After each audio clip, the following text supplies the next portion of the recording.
지상대명령이라는 제목으로 오늘 말씀을 나누겠습니다.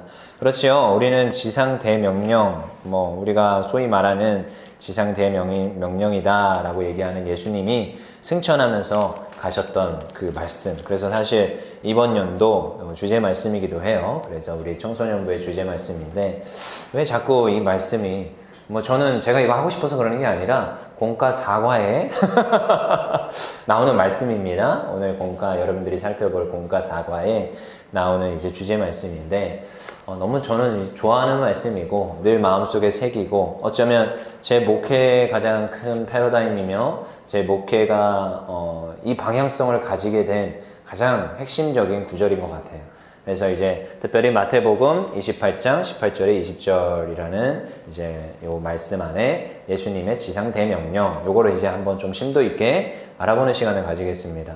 그 전에 여러분 이제 방학을 무사히 잘 마친 걸 축하드립니다. 개학한 친구들 손 들어 보세요. 벌써 개학을 많이 했네. 개학 아직 안 한 친구들 다음 주에 개학해요? 그럼 손 안 든 사람은 지금 개학을 했겠지? 거의 다 계약을 했는데 또 방학 동안 또 알차게 또 잘 보낸 것 축하드리고 또 누가 그러더라고 방학을 보내면서 선생님들이 떠나보내면서 이제 얘들아 우리 다음 학기 땐 살아서 보자 이게 과제였대. 과제를 잘 완수한 거 축하드립니다. 그래서 이만저만한데 하나님께서 보호하셔서 방학을 잘 마치게 하셨고 또 여름 사역도 잘 마치게 하신 점이 있습니다. 우리 모든 영광 하나님께 우리 박수. 방학을 잘 보낸 우리 여러분들도 박수입니다. 자, 그래서 오늘 이제 지상대명령. 저는 사실 이 말씀에 대해서 이제 이게 사실은 제자를 삼으라는 거예요. 땅끝까지 이르러 제자를 삼으라는 거예요. 근데 사실 제가 한 20 몇 년 동안 거의 30년 가까이를 이 말씀이 마음에 와닿지가 않았어요. 어떻게 와닿느냐? 그냥 전도하라는 거구나. 나가서 그냥 복음 전하라는 거구나. 그 정도로만 알았어요. 그래서 나도 이 말씀을 지키고 있어 라고 생각했거든요. 왜냐하면 청소년 때, 아동부 때, 어쩌면 청소년부 때는 강도사님은 청소년부 때 이미 그 아동부 보조교사 이런 거 했거든요. 저 때는 큰 교회가 아니었어가지고 늘 청소년 정도 한 중3, 고등학생 정도만 되면 이제 다들 선생님이야, 선생님. 그래서 가서 근데 어른들 말보다 고등학교 오빠, 형들의 말을 더 잘 들어요. 초딩들은. 제가 경험상 그렇더라고요. 왜냐면 더 가깝잖아. 더 밀접해 있잖아. 옆 동네 오빠고 형이잖아. 언제든지 날 와서 때릴 수 있잖아. 말을 되게 잘 들었어요. 그래서 보조교사로 투입되고 그렇게 했거든요. 그러면 이제 성경학교가 다가온다. 그러면 진짜 일주일에 3번, 4번씩 학교 앞 전도를 나갔던 것 같아요. 전도도 했어요. 전도를 안 한 게 아니야. 전도를 늘 나갔어요. 아동부 때는 전도는 잘 안 한 것 같고 친구들이 이제 데리고 오고 이런 게 전도였는데 실제로 밖에 나가서 정말 다수의 사람들한테 복음 전하는 걸 고등학교 때부터 했습니다. 대학교 가서도 안 했냐고요? 대학교 가서도 복음 전했습니다. 나가서 이제 전도라는 그런 소그룹, 전도 동아리에 들어가서. 깡도사님은 이제 좀 틀리죠? 네. 신학교 안에서도 여러 동아리가 있어요. 그래서 칼빈주의 학회라는 데 들어가가지고 열심히 공부를 하고 뭔가 학회라는 이름이 붙는 순간 공부하는 것 같죠? 실제로 공부했어요. 들어가서 칼빈주의와 칼빈주의 강요 이런 것들을 열심히 공부했고 그 다음에 또 동아리 어디 들어갔냐면은 낙도 선교회라고 이제 동아리 들어가가지고 낙도 같은 데 가서 선교도 하는 것도 하고 그 다음에 밖에 나가서 노방전도 하는 전도 이런 것도 하고 하면서 그런 동아리 활동들을 했던 것 같아요. 그 다음에 또 동아리 활동 또 뭐였냐면은 선교학회라는 데 들어가서 이제 선교를 위해서 선교 나가는 팀도 있었지만 선교를 위해서 매일 점심마다 모여서 기도하는 시간도 가졌었어요.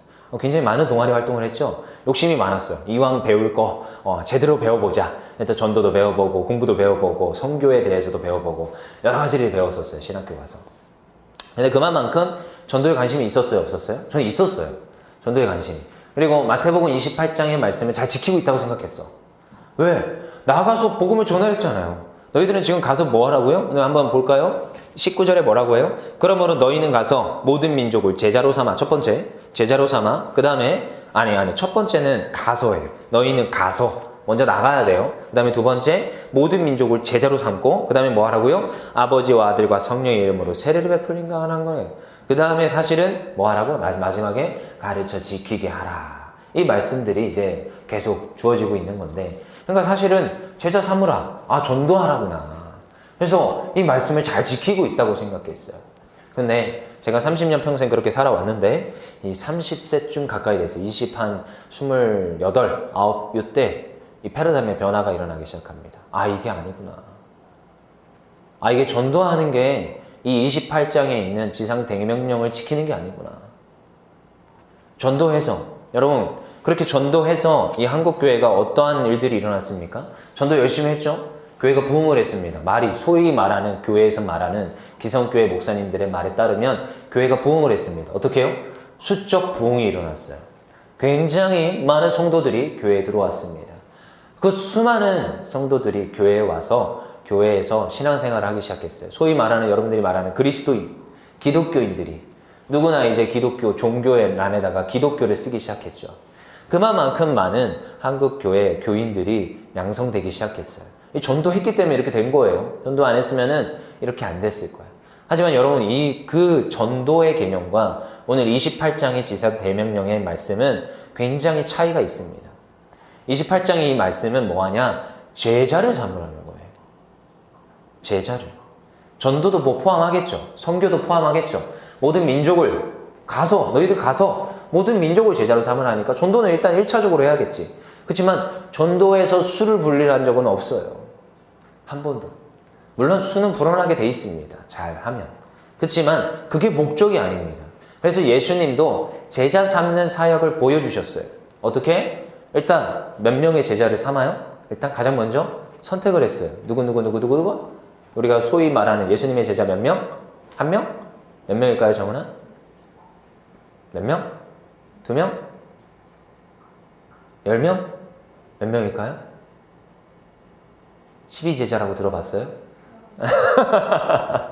그쵸? 12제자. 그 중에 가룟 유다는 배신하고, 나중에 이제 사도 바울이 이제 통! 하고 들어오는 경우가 생기는 건데, 아무튼 12제자를 양육을 하셨습니다.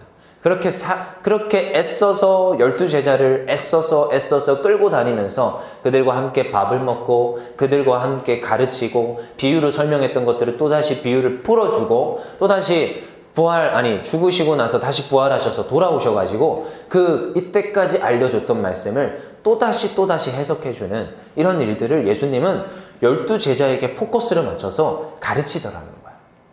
여러분, 이거 되게 중요합니다. 강도사님도 지금까지 전도하고 교회를 부흥하고 양적 성장 이런 것들에 대해서 굉장히 관심이 많았어요. 실제로 그런 세미나도 많이 들어봤습니다. 학교에서도 그런 수업을 일부러 커넥을 해서 들어봤어요. 근데요, 들어가서 별거 없어요. 제가 한 학기 내내 들었던 교회 성장 원리 학이라는 공부 내용의 핵심이 뭔지 알아요? 자, 일단 개척 멤버를 꾸려라. 이게 첫 번째예요. 개척 멤버가 있어야 된다. 혼자 맨땅에 헤딩으로 교회 열어놓는다고 누구나 오지 않는다. 개척 멤버가 있어야 된다. 최소 10명? 이 정도. 이게 성장학 개론이야. 그 다음에 조명. 그 다음에 또 뭐예요? 음향. 그 다음에 좌석. 이 실내 공간. 이런 것들에 신경 쓰라는 거야. 그 다음에 또 뭐예요? 온도. 어디서 많이 들어봤죠? 이거 창업 원리거든요. 여러분, 창업 원리예요. 저기 옆에 여러분 나중에 카페를 하고 싶으면 요걸 굉장히 잘 염두에 둬야 됩니다. 창업 원리 중에 조명, 음향, 어떤 노래가 나오냐, 클래식을 틀 거냐, 굉장히 세련된 20대, 10대의 음악을 틀 거냐, 중요합니다. 되게 중요합니다. 그리고 요즘 스피커, 깡도사님도 스피커 이런 거 마샬 갖다 놓고 쓰거든요. 스피커에 따라서 어마어마한 차이가 있는 거 아시죠? 그 다음에 좌석수, 카페도 좌석수가 되게 중요하잖아요. 그 다음에 온도, 더운데 들어가요? 안 들어가요? 안 들어가죠. 날씨가 밖에 추운데 카페가 추워요. 들어가요? 안 들어가요? 안 들어가죠. 이거 창업 원리랑 비슷하죠? 그걸 배웠어? 신학교에서 교회 성장 원리라면서 이걸 알려주더라고. 그래서 내가 어이가 없어가지고 이게 무슨 수업인가? 이런 수업이 있나? 근데 그게 뭐냐? 교인을 끌어모으라는 거야. 교인을. 근데요, 제가 20대 동안 늘 이렇게 배워오면서 신학도 공부해보고 여러 가지를 배워오면서 보니까 이게 내가 잘못 알고 있었구나. 여러분, 이게 잘못 온 거야. 잘못 온 거야. 여러분, 지금 이 코로나 시국에 교회들이 무너지고 있답니다. 솔직히 제가 한국 교회를 까고 싶은 건 아닌데, 여러분, 이제 수많은 목회자들이 반성하고 있어요. 왜 내가 그동안 제자를 훈련시키지 않았을까? 왜 내가 그동안 애써서 훈련시키지 않았을까? 여러분, 이 훈련에 대한 개념은 일주일에 이렇게 한번 모아놓고 설교하는 개념이 아닙니다. 훈련을 들어오면 매주 몇 번씩 모여서 큐티도 해야 될 것이고, 말씀도 나눠야 될 것이고, 성경 읽는 거 체크도 해야 될 것이고, 어땠던 간에 몸부림치면서 훈련을 들어가게 돼 있어요. 근데 그걸 왜 안 했을까? 왜?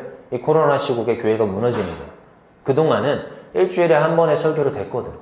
그리고 가끔씩 재미있는 콘서트 열고 재미있는 프로그램 돌리면 떨어져 나간 친구들도 다시 돌아오고 교회가 그냥 됐거든. 근데 이제 그게 한계성을 맞이했어요. 아, 이게 아니구나. 잘못됐구나. 소그룹을 돌려야 되는 것이고, 아, 애써서 한 명 한 명 붙잡고 제자를 삼아야 되는구나. 이게 이제야 부각되기 시작했어. 이제야. 왜? 지금 가정에서 예배 드리는데 가정에서 예배가 안 되는 집이 되게 많거든. 그들을 어떻게 케어할 것이냐. 목회자는 1명인데 성도는 100명이야. 어떻게 케어할 것이냐. 아, 그동안 내가 리더들을 못 세웠구나. 그동안 내가 예수님의 제자들을, 정말 충성된 예수님의 제자들을 양육시키고 훈련시키지 못했구나. 이게 요즘 대두되고 있는 문제점이고 그들의 고백들이에요. 그래서 우리는 잘 생각해 봐야 됩니다. 여러분, 이제 제자 훈련은 그럼 뭐냐? 오늘 이제 계속 나오죠. 너희는 모든 민족을 제자로 삼아라. 그리고 20절에 보니까 내가 너희에게 분부한 모든 것을 가르쳐 지키게 하라. 가르쳐 지키게 하라. 이게 말씀의 핵심 내용인데, 제자를 삼고 뭐 해라? 그들을 제자 삼아서 가르쳐 지키게 하라는 거예요. 이게 제자 훈련의 핵심 내용입니다. 여러분, 제자 훈련을 우리가 받아야 되고요. 우리가 또한 우리의 모습으로 나중에 여러분들이 선생님이 되고, 또한 이제 고등부 정도 됐으면 이제 아동부, 유치부 선생님도 해야 돼요. 근데 그들을 또한 가르쳐 지키게 해야 되는데, 어떻게 가르쳐 지키게 해야 되냐? 이건 고민을 여러분 굉장히 많이 하셔야 됩니다. 이렇게 앞에 나와서 강도사님처럼 설교하라는 게 아니야. 자, 이제 설교에 대해서도 한번 얘기해 봅시다. 아, 이놈의 설교라는 게 옛날에는 목사님이 설교하신다 하면 거룩했거든요. 근데 요즘은 이 설교라는 단어가 어디에 들어가는지 보자. 지연이가 집에 오랜만에, 서지연이가 집에 오랜만에 서재춘 집사님이 오셔가지고, 지연이가 요즘 공부를 열심히 하는데 공부를 안 한다네. 그래서 옆에 와가지고 서재춘 집사님이, 너 공부 열심히 해야지, 안 그러면은 앞으로 고생한다 하면서 이제 시작을 했는데, 한 10분, 20분 동안 옆에서 계속 쫑알쫑알 얘기를 하시는 거야. 야, 지연이가 이제 속으로 생각해. 무슨 생각을 할까? 아, 아버지가 또 설교하시네. 자, 여기서 이 설교라는 단어가 들어가요. 그리고 앞에 있는 우리 강도사님 빼고 주변에 있는 선생님들 가끔씩 이제 불러다가, 야, 너 이거 이렇게 해야 돼. 교회에서 신앙생활 하려면 이렇게 해야 되고 저렇게 해야 돼. 한 10분 정도 이렇게 붙잡고 얘기를 하는데, 아, 우리 선생님 또 설교하시네. 여러분, 이 설교라는 단어가 요즘은요, 이게 긍정이에요, 부정이에요? 부정적인 단어로 너무 많이 쓰이더라고. 아, 저 사람 나한테 또 꼰대같이 또 설교하네. 아, 엄마, 또 나한테 또 설교해. 또 다른 말로 하면 잔소리해. 이렇게 자꾸 이 설교라는 단어가 비춰지더라는 거지. 여러분, 옛날에는 설교가 그렇게 이런 단어가 아니었어요. 굉장히 긍정적인 단어였어요.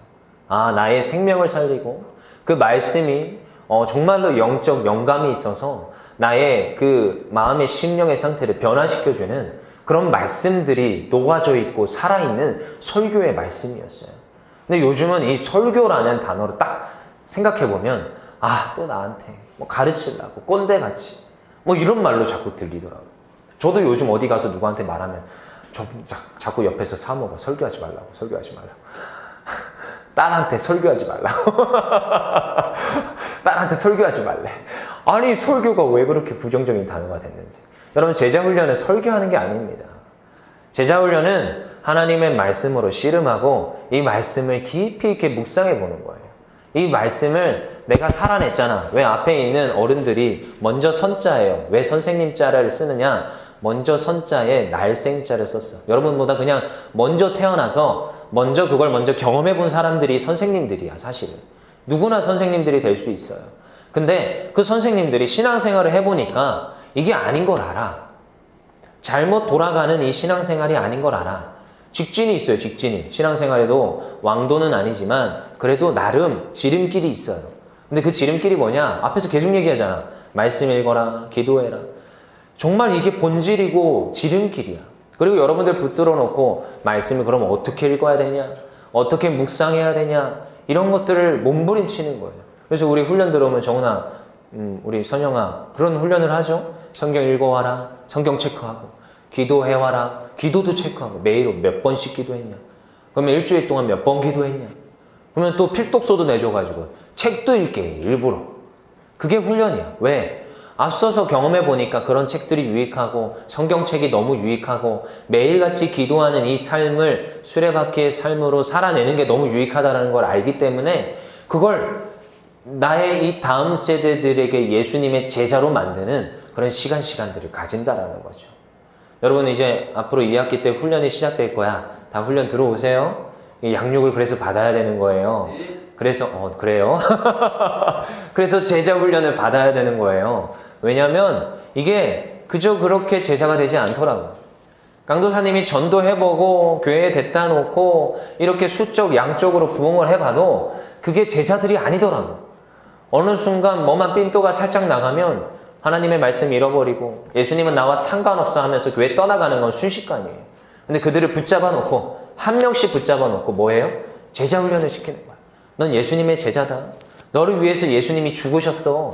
너를 위해서 예수님이 부활하셨어. 이 예수님을 믿기만 하면 네 삶이 변화돼. 그래. 그럼 변화됐으면 넌 어떻게 삶을 살아낼 거니? 그래서 우리의 삶을 어떻게 살아내야 되니? 이 코로나 시국에, 이 어려운 시국에 우리 신앙은 어떻게 지켜내야 될 거니? 그런 질문을 해보고 우리가 답을 해보고 몸부림쳐보는 게 제자 훈련이에요. 그렇게 제자를 세우랬어요. 예수님도 12제자를 세운 걸 생각해 보세요.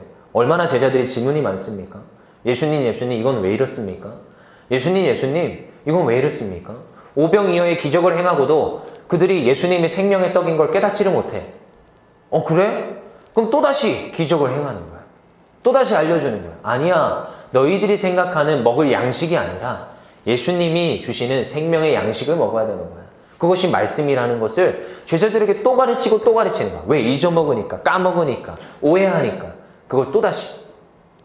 우리 오늘 서영이가 애써서 몸부림쳐서 엄마와의 전쟁에서 이겨서 이곳에 와서 예배를 드리고 있어요. 엄마는 나가지 말래. 근데 서영이는 엄마를 설득해서 그래도 저는 이 오프라인 예배에 나와서 예배 드리겠습니다 하고 나와 있어.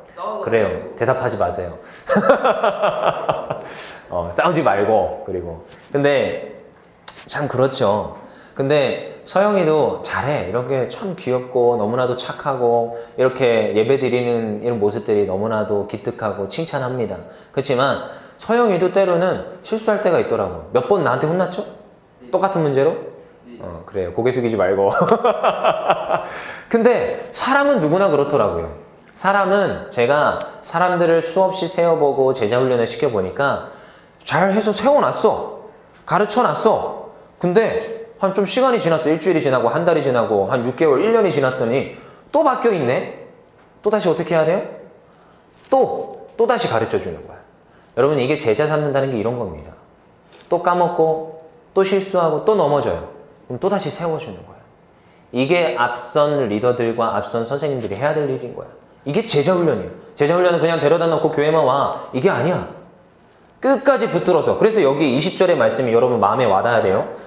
너희가 분부한 모든 것을 가르쳐 지키게 하라. 여기에서 가르치라는 거의 핵심 포인트가 아니야. 뒤에 뭐예요? 지키게 하라. 이게 제자를 삼는 거야. 그들이 또 안 지켜. 그러면 또 가서 쓴소리를 하든 아니면 붙들고 울든 가서 붙들고 또다시 가르쳐 설교를 하든 애써서 가르쳐서 어떻게 해야 돼요? 지키게 하는 거야. 왜? 시간이 지나면 또 안 지키고 있거든. 이게 제자 삼는 거예요. 그래서 깡도사님이 30이 가까이 돼서 하나님 앞에 회개했어요. 하나님, 제가 그동안 제자훈련을 잘못 시켰군요. 제자훈련 안 했던 게 아니거든. 했어요. 프로그램도 다 돌려보고 제자 학교도 다 돌려보고 다 해봤어. 근데 제가 잘못했습니다. 전도도 하고 수없이 많은 선교단체도 들어가 보고 수없이 많은 훈련도 돌려봤는데 하나님 이게 잘못했던 거군요. 한 명 한 명 애써서 제자를 삼아서 예수님의 정말로 예수님이 12제자를 삼았던 것처럼 그 12제자가 이 세계 복음화를 위하여서 이바지했던 것처럼 그 한 명 한 명을 애써서 세워야 되는데 제가 그러지 못했습니다. 하나님 이제부터라도 제가 제자 삼는 이 목회 사역을 펼쳐가겠습니다. 그래서 저는요, 이 율정교회에 올 때부터 애초에 고백을 하고 왔어. 제자 삼겠다고. 그 믿음의 고백에는요, 이런 게 녹아져 있는 거예요. 왜? 수없이 시행착오를 해봤거든요. 제가 20살 때부터 전도사 했어요. 고등학교 딱 졸업하고 대학교 들어가자마자 전도사 임명을 받아서 전도사 생활하면서 청년부와 아동부와 청소년부와 다 해봤어. 근데 그렇게 제자훈련 해봤는데도 10여 년의 시행착오를 겪어보니까 한 가지 깨닫는 건 애써서 한 명씩 세워야 된다는 거예요. 변함없이. 그래서 오늘도요, 황도사님은 100 제자 비전을 이루기 위해서 달려갑니다. 이건 수적, 양적 부흥을 포함은 하지만 그게 목적이 아니야. 어떻게 하겠다고요? 한 명씩 세워가겠다는 거예요. 그래서 2학기 때도 변함없이 제자훈련을 할 거예요. 그래서 1학기 때 했던 친구들은 당연히 해야 되고 거기에 추가적으로 우리 서영이 같이 자원하는 인원들이 또 들어와서 하나님 앞에서 제자훈련을 받을 겁니다. 그래서 몸부림치는 거야. 제가 경험해 보니까 중고등학교 때 너네들 성경 읽어라, 기도해라. 저도 고등학교 때, 중학교 때 기도해라, 성경 읽어라 소리 들었거든요. 했을까 안 했을까? 안 했습니다. 안 했습니다. 안 했어요. 저도 안 했어요. 근데 저희 집에는 일부러 그런 시간을 만들어 놨었어요. 10분 기도, 20분 성경 말씀 읽기. 그래서 저녁 8시면 모여서 그걸 하고 그냥 자유시간을 가져. 그러면 보통 그거 하고 어쩌고저쩌고 씻고 자유시간 가지다가 9시 50분쯤 거실에 모여서 TV를 틀어서 10시부터 시작하는 드라마를 정주행했죠. 그래서 제가 정말로 재밌게 봤던 게 대장금이라는 드라마가 아직도 기억이 나요. 항상 그랬던 기억이 나는데 아무튼 그렇게 시간을 애써서 만들어 놓지 않으면 하지 못하더라고요. 여러분도 동일할 거야. 방학 동안 얼마나 많이 무너져 있을지 눈에 선해. 하라고 잔소리를 했지만 설교는 했지만 여러분 안 했을 거 뻔히 알아. 근데 이제 새 학기를 맞이했으니까 다시 애써서 합시다. 또다시 우리 몸에 체화를 하고 또다시 우리 몸에 내가 예수님의 제자다. 내가 그냥 무늬만 그리스도인, 무늬만 기독교인이 아니라 내가 정말로 예수님의 말씀대로 내가 말씀을 가까이 하고 말씀대로 살아낼 수 있는 그런 예수님의 제자다. 이러한 모습을 우리가 또한 한 학기 동안 되새기고 또한 우리 모습을 만들어 갑시다. 할렐루야. 아멘. 우리 이 시간 기도합시다. 사랑의 하나님, 감사합니다. 우리는 연약하나 부족하나 하나님 안에서 우리가 오늘도 이렇게 하나님 나와 예배하는 줄 믿습니다. 너무나도 귀한 우리 친구들, 하나님 집에서 반대하는데도 불구하고 오프라인으로 이렇게 나와서 또한 하나님 앞에 엎드려 기도하며 찬양하며 예배할 수 있는 은혜를 더하심에 감사합니다. 날마다 하나님 이 신앙 저버리지 아니하고 예수님의 제자로 살아갈 수 있는, 예수님의 귀한 제자로 살아갈 수 있는 은혜를 베풀어 주시옵소서. 하나님, 우리가 소망하는 것은 그저 사람들이 양적으로 많아지는 것이 아닙니다. 한 명 한 명들이 정말로 예수님의 제자로 성장하게 하시고 오늘도 믿음의 고백으로 내가 신앙을 위하여서 나의 목숨을 버리겠다 말할 수 있는 예수님의 제자들이 날마다 한 명씩 세워감을 바라보게 하여 주시옵소서. 그것을 위해서 헌신하게 하시고 내가 그 제자가 되게 하시고 훈련과 양육에 들어와 잘 훈련받아 예수님의 제자로 거듭나게 하여 주시옵소서. 감사하며 예수 그리스도 이름으로 기도합니다. 아멘.